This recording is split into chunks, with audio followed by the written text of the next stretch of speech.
hope he gets looked after. Thanks very much indeed. Let's take a look at the world of banking, shall we? Specifically, banks on our high streets. I don't know who you bank with or how easy it is for you to actually go to a branch. The last time I tried to go to my bank on a high street, it was shut down. It was so annoying, right? And then you just got to go on your phone and see where the nearest one is. But what is going on? Why have banks closed? And actually, Halifax and Lloyds, they said they're going to close 40 more bank branches this year. And they say because fewer people are actually going to banks. I don't know about that. Anyway, let's get more on this. Dr. Roger Gewolb joins me today. How are you doing, Dr. Roger? Good to have you back. Great, Sia. Good to be with you. What's going on? Why are we losing so many physical banks on the high streets? It's terrible. It's not justified. The Daily Express announced today, as you said, that more bank branches are closing. They are saying there will be no bank branches left in the UK at all by 2027. It's disgraceful. Whoa. It's a disgrace. It completely disregards the bank's customers, their public duty of care to them, and the actual commercial needs of people.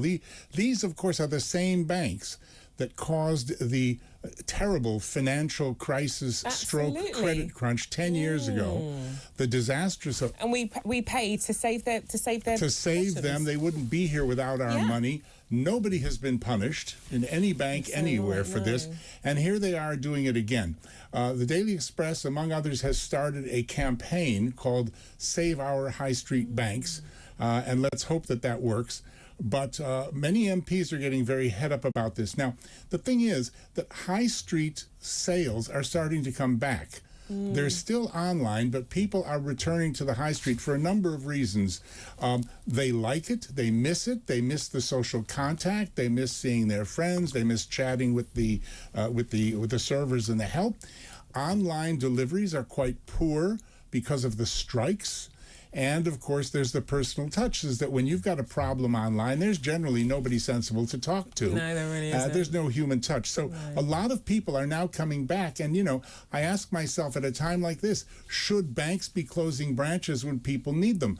A lot of local people, one estate agent, LREO in St. John's Wood, did a study, and Vic and Mike there told me that their study showed that the removal of bank branches has been devastating to mainly older people and small businesses. I use them all the time. Yeah, thousands of small businesses have got to bring their cash to the bank at night, and sometimes they have questions. They can't just dump them in an ATM. It's insane. It's thoughtless.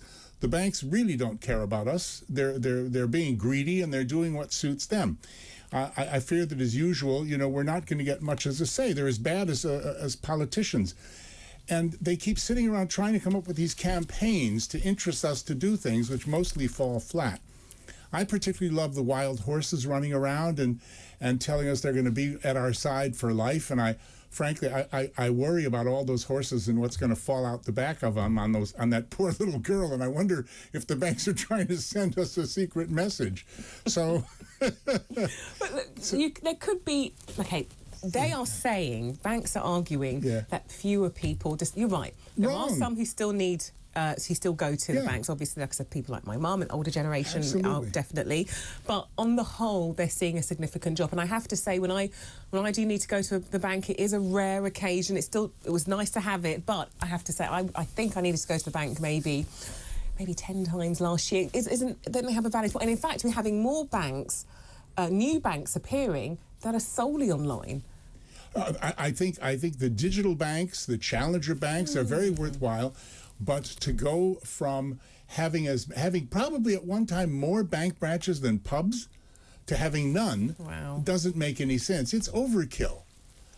You know, when, as you just said, you need to go looking for a bank branch, you need some advice, you need to know something, you need to find a branch. Okay, if there were 10 branches in Croydon, and now there's 2, that's fine. But to have none, is ridiculous. They don't need to cut back that much, particularly when people are coming back to the high street.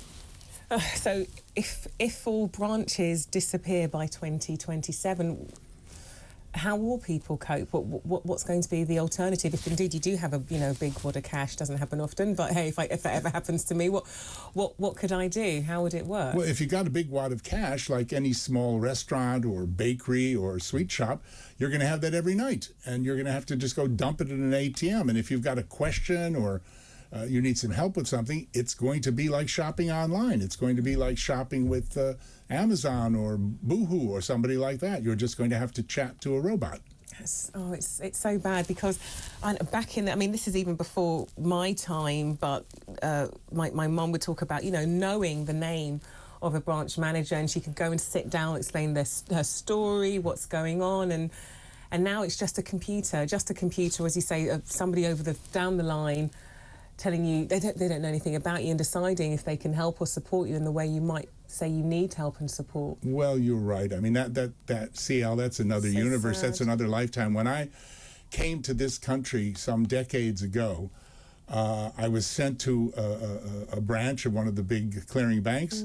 I was introduced to the manager. He gave me a lecture. He said, look, I'm a northerner. You probably don't know this, but we're more like you guys from the States. We don't speak a lot of nonsense like people in the smoke. If I say something to you, that's straight. Now, the thing is, if I like you, you're going to have an overdraft and good service. If I don't, you won't. It's as simple as that. I don't care what they printed. That was the old British bank manager. And that's been long gone. It is long gone. Okay, well, look, Dr. Roger, we'd love to have you back. Thank you. Give people some advice on, how we can get through cost of living crisis. But yes, really good to have you with us again today. Let me tell you, don't forget, tomorrow morning,